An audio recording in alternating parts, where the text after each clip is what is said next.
Приграничное село Достук постепенно восстановилось после вооруженного конфликта в апреле прошлого года. Жители вместе с детьми после всех потрясений вернулись к привычной жизни.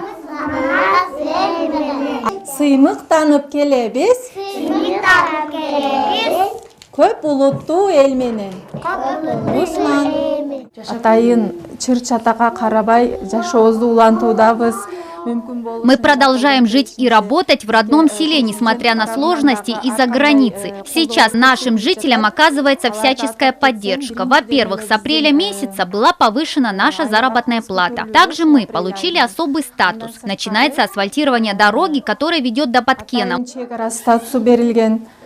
Это новый дом Саидбуркана Джапарова. Он был построен взамен сгоревшему. Всего в селе Достук во время вооруженного конфликта полностью сгорели 10 домов.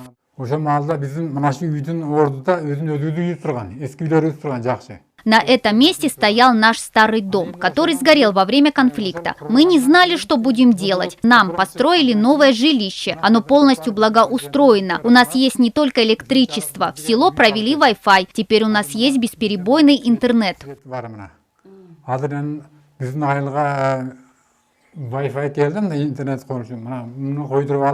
Хозяин дома проводит экскурсию по комнатам. Его семья довольна качеством строительства. Дом благоустроен. Построили кухню, душевую и уборную. Провели отопление, рассказывает Саидбуркан Джапаров.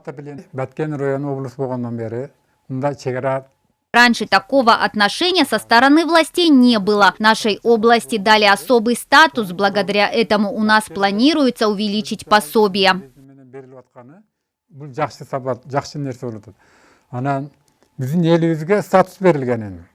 В селе Достук улучшили инфраструктуру, установили новые электрические столбы, провели освещение улиц. Местные жители рассказывают, что сейчас начинается асфальтирование внутренней дороги.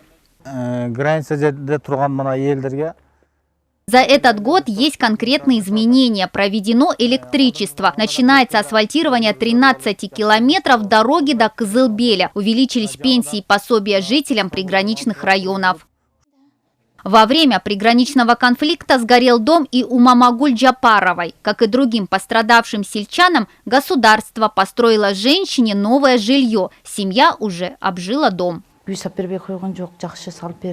Мы благодарны за то, что нам построили такой хороший дом. Строительство домов закончилось быстро. Кроме того, мы получили особый статус. У нас выросли пенсии и пособия.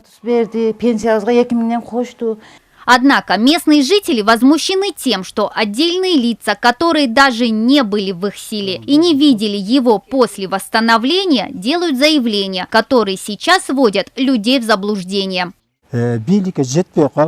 Есть отдельные личности, которые не желают видеть проделанную работу. Я считаю, что те люди, которые критикуют проведенную работу, просто сами ничего не сделали на благо наших людей. Они бросаются словами, но их дела мы не видим.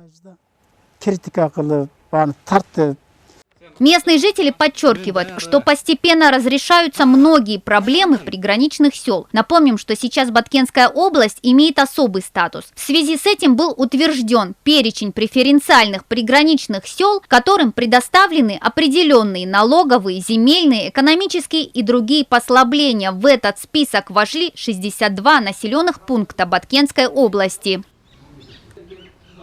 Мадина Низамова, Джанадиль Абубакир Улу, ЛТР, Баткенская область.